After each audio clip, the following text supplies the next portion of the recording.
अस्सलाम वालेकुम, क्या हाल है? सब खैरियत से हैं? अच्छा भाई, 0% फाइनेंसिंग के हवाले से मैंने अपनी एक और वीडियो में बात की थी, तो जिन लोगों ने नहीं देखी वो वीडियो वो जाके चैनल के ऊपर चेकआउट कर सकते हैं। 0% फाइनेंसिंग या 0% APR के हवाले से मैं कुछ और इन्फॉर्मेशन आपको देता चलूँ, ताकि अगर कोई इंटरेस्टेड है या उसको इस बारे में जानना है कि यहाँ अमेरिका के अंदर 0% APR और इंटरेस्ट फ्री फाइनेंसिंग पॉसिबल है या नहीं है, तो उसको इस बारे में आइडिया हो जाए। तो डेफिनेटली यहाँ पे 0% APR मिल जाता है। कुछ लोग इसको आप कह सकते हो कि पसंद करते हैं, कुछ लोग नहीं करते हैं, और बीइंग अ मुस्लिम मेरे लिए तो प्रायोरिटी या मेरे लिए जो प्रेफरेंस है वो यही है कि इंटरेस्ट फ्री फाइनेंसिंग हो, 0% APR मिले।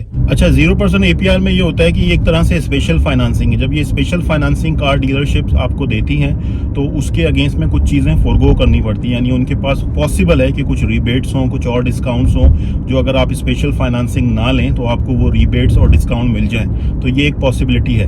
तो अगर आपने स्पेशल फाइनेंसिंग लेनी है 0% के ऊपर, यानी टोटल प्राइस एग्री करके उसको फिर स्ट्रेट नंबर ऑफ मंथ्स पे डिवाइड करना है, तो अगर आपने इस तरह की कोई फाइनेंसिंग लेनी है तो ये पॉसिबल है कि उनके पास शायद कुछ और डिस्काउंट्स अवेलेबल हों, या रिबेट्स वो कहते हैं, वो रिबेट्स उनके पास अवेलेबल हों, और वो रिबेट्स आपको नॉर्मल फाइनेंसिंग पे मिल सकते हों, और आपको 0% या स्पेशल फाइनेंसिंग के ऊपर वो रिबेट्स या डिस्काउंट वो लोग आपको ना दें। अगर हमने चीज़ों को अच्छे तरीके से और एक जायज़ तरीके से अगर आप कह सकते हैं कि करना है और इंटरेस्ट फ्री फाइनेंसिंग लेनी है, कुछ ना कुछ जो है वो बेयर करना पड़ेगा। ठीक है, असल चीज़ ये है कि आपका जो अरेंजमेंट होता है, आपकी जो डील हो रही है वो 0% APR पे इंटरेस्ट फ्री पे हो रही है, और उसके ऑब्वियसली डिफरेंट तरीक़ेकार हो सकता है कि आपको वो डील किस तरीके से करनी चाहिए, किन चीज़ों का ख्याल रखना चाहिए। तो मैं आपको अपना तरीक़ाकार बता देता हूँ, और जो जिस तरीके से मेरा एक्सपीरियंस रहा है मैं आपको वो बता देता हूँ। अगर आपको बात समझ में आती है तो अच्छी बात है, और अगर आप नहीं समझ में आती तो आप अपनी रिसर्च खुद और फर्दर कर सकते हैं। और अगर आपका कोई सवाल है, अगर आपका कोई कमेंट है,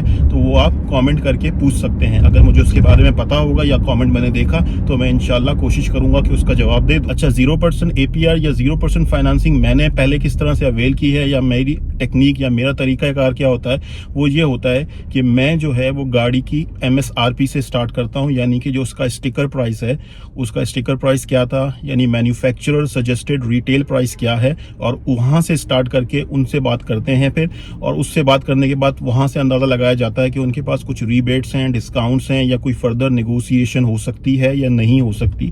कोविड से पहले अच्छी डील्स मिल जाती थी और डिस्काउंट्स भी अच्छे खासे अवेलेबल होते थे, इवन स्पेशल फाइनेंसिंग के ऊपर भी। और अभी भी ऐसा नहीं है कि आपको कोई अच्छी डील नहीं मिलेगी या डिस्काउंट्स नहीं मिलेंगे।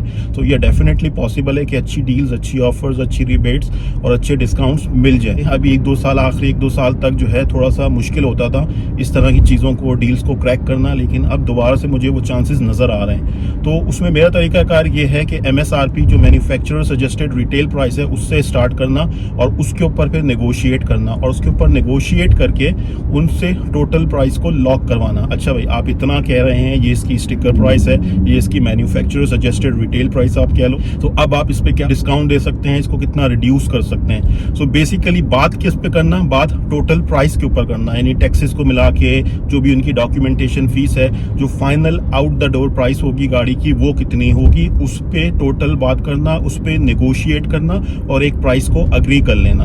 जब वो प्राइस अग्री हो जाए तो जितने भी नंबर ऑफ मंथ्स की उनके पास 0% APR की डील है या 0% APR की फाइनेंसिंग मौजूद है, जितना वो अलाउ कर सकते हैं मैक्सिमम, क्योंकि 0% फाइनेंसिंग नॉर्मली होता है कि उन्होंने लिमिट रखी होती है कि आप 36 महीने के लिए या मैक्सिमम 48 महीने के लिए आप अवेल कर सकते हो, या इससे ज़्यादा भी हो सकती है। लेकिन नॉर्मली मैंने देखा है कि 36 या 48 आजकल के टाइम के ऊपर जहाँ भी नज़र आती है इसी तरह की नज़र आती है कि तकरीबन 36 महीने के ऊपर, इससे आगे पीछे भी हो सकती है। मिनिमम 36 महीने तो हर कोई देगा, यानी मिनिमम 3 साल तो हर कोई ही देगा फाइनेंसिंग के लिए। तो फिर आपने कहने का मकसद ये है कि जो भी नंबर ऑफ मंथ्स अग्री हुए हैं, जो भी नंबर ऑफ मंथ्स उस 0% फाइनेंसिंग में अवेलेबल हैं, आपने सिंपल जो टोटल प्राइस आपने अग्री की है उसको डिवाइड कर दें। से फॉर एग्जांपल 36 महीने या 3 साल अग्री हुए हैं, सो और आपने 20,000 अग्री किए हैं। ठीक है, आपने 20,000 अग्री किए हैं, तो 20,000 को आप डिवाइड करोगे 36 महीनों से, और 36 महीने स्ट्रेट, यानी सिंपल कैलकुलेशन है ना, तो 20,000 डिवाइड बाय 36, और 36 के बाद जितना भी अमाउंट आया वो आपकी मंथली इंस्टॉलमेंट बनेगी। तो आपने अब टोटल प्राइस एग्री कर लिया, टोटल प्राइस फिक्स कर लिया, और 36 महीने अपनी जो फाइनेंसिंग की टर्म है वो अग्री कर ली। तो सिंपल आपकी स्ट्रेट एक इंस्टॉलमेंट निकल के सामने आ गई, उसको आप मल्टीप्लाई करोगे दोबारा 36 महीनों से, तो आपकी टोटल प्राइस बन जाएगी। तो ये मेरा तरीकाकार है, इस तरह से करते हैं। इस पे आप किस तरह से बात करते हो, नेगोशिएट करते हो, ये भी डिपेंड करता है। और ये भी आपने मेक श्योर करना होता है कि इसके अंदर कोई भी और एक्स्ट्रा चार्जेस ना हो। जो भी आपकी इंस्टॉलमेंट बन रही है वो स्ट्रेट आपने जो प्राइस एग्री किया है उसको नंबर ऑफ मंथ्स पे डिवाइड करके ही बन रही है, उसमें कोई और फर्दर चार्जेस नहीं है। इसके अलावा बाकी चीज़ें भी आप पढ़ लें, कॉन्ट्रैक्ट को भी पढ़ लें, उसको मेक श्योर कर लें कि उसके अंदर भी कोई इंटरेस्ट रेट नहीं लिखा हुआ या 0% क्लियरली मेंशन है। तो ये सारी चीज़ों का ख्याल रखना पड़ता है और मेरा जो पर्सनल तरीकाकार है वो इसी तरह से है। सो होपफुली आपको बात समझ में आई होगी। ठीक है भाई, thank you very much, good bye, अल्लाह हाफिज।